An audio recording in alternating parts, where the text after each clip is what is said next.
A statement that I hear all the time on my videos is, Brave, how does it feel on controller? Brave, what are the best weapons on controller? And that's what we have here today. But not only that, guys, I am bringing a special guest on today's video. The footage you're seeing in the background is from none other than Shadow himself. Let me begin by introducing Shadow. Shadow is a Destiny YouTuber. He makes Instagram clips. He makes clips for Twitter. He's with Team Synergy, and he is probably one of the best controller players out there. Some people like to call him the Little Drewski. And more recently, he is the Movie of the Week winner. As you can tell in the background, that's his Movie of the Week. Check it out. I'm going to be leaving it down below, and we'll be talking about it at the very end of the video.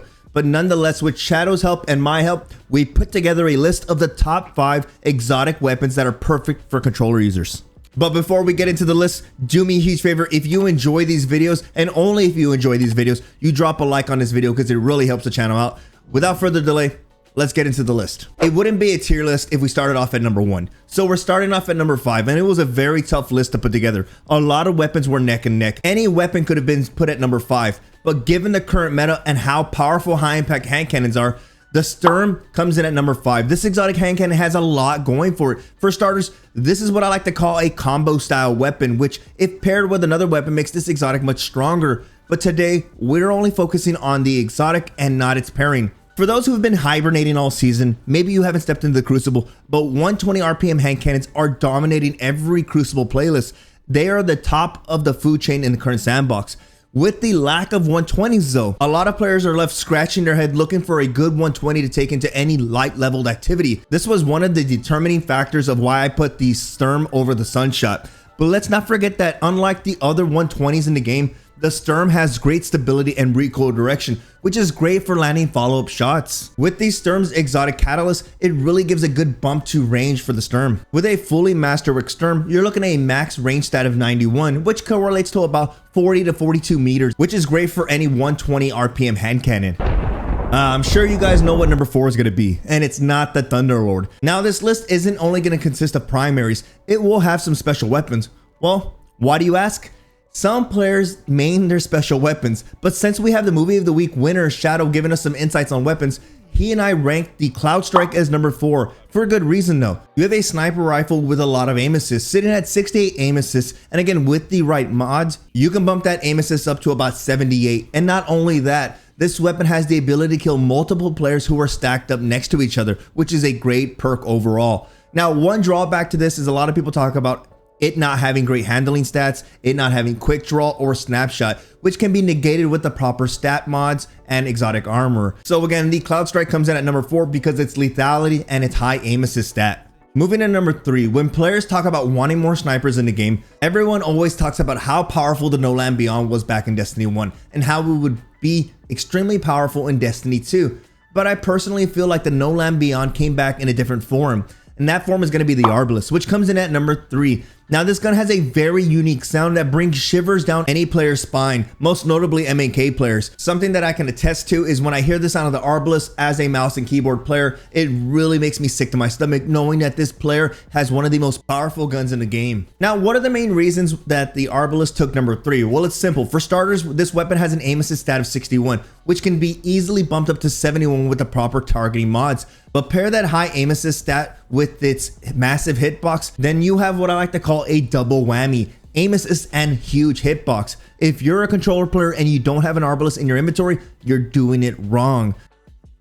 With the most recent changes to hand cannons, which allows them to do damage beyond 30 meters, one hand cannon was an obvious outlier, and that's going to be the Crimson, which comes in at number 2. The Crimson is one of those exotics that received an exotic catalyst a few seasons back, I believe at the beginning of Forsaken, which gave this weapon an additional 20 stat to its range. But for a controller player, range isn't everything. What really gives this weapon an edge for any controller player looking to dominate in the Crucible is its high aim assist stat of 75, which is one of the highest when it comes to exotic hand cannons. But not only that, its stability of 82 really helps with those follow-up shots, but let's not forget the recoil direction, which is at a 55, making this recoil more vertical, allowing easy follow-up shots. Lastly, what really helps this is the additional range that we got. With that plus 20 to range, having more range, stability, aim assist, just so you can get those consistent bursts for those easy kills. Every mouse and keyboard player can tell you that one of the most difficult things you can go up against is a controller player utilizing the Crimson. But let's not forget the Crimson's exotic perk, which is Cruel Remedy. Kills with this weapon heal the wielder, precision kills also refill the magazine. So you have an exotic hand cannon that hits all the right marks in the stat department. But not only that, every time you get a kill, you're going to get that health regeneration. And not only that, precision kills will refill the magazine so you can keep that killing spree going. For those looking for a build with the Crimson, Shadow just posted a video on his channel. Go check it out. Links to be in the description. But for all those reasons, the Crimson comes in at number 2. Now moving in at number 1, number 1 had its time to shine for M&K. But with a patch back in February 2020, this weapon received a lot of adjustments. And that weapon we're talking about today is going to be the Last Word. Yes, if you guys didn't believe it, the Last Word came in at number 1. And for those of you who haven't used the Last Word and you're a controller player, what do you do in your life? You need to use this gun, guys. It is nuts. It's powerful. And let me explain why. Before we get into the patch notes, the recoil direction of the Last Word is at 100%. But you only notice this in 2 ways.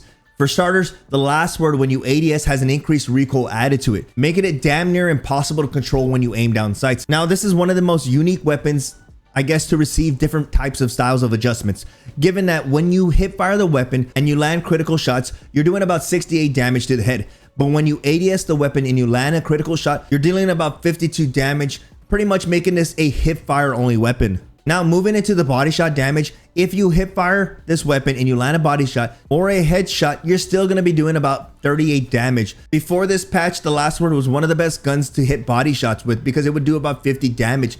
But after the patch, it now does 38 body shot damage.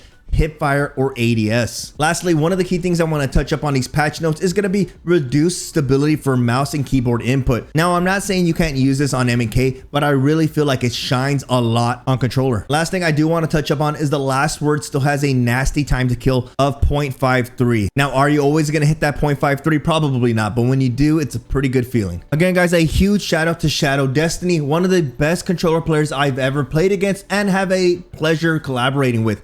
Again, go check out his montage. It's one of the best montages, and for good reason. The guy can slay. This video was only possible because of his help. Remember, if you're new to the channel, you might want to consider hitting that subscribe button. And also, if you haven't followed me on other social media platforms like Twitter and Instagram, the links will be down below. I've actually been extremely active on Instagram, trying to grow that platform as well. So if you're on Instagram, go ahead and give me a follow. Other than that, I appreciate all the support, and I'll see you guys in the next video.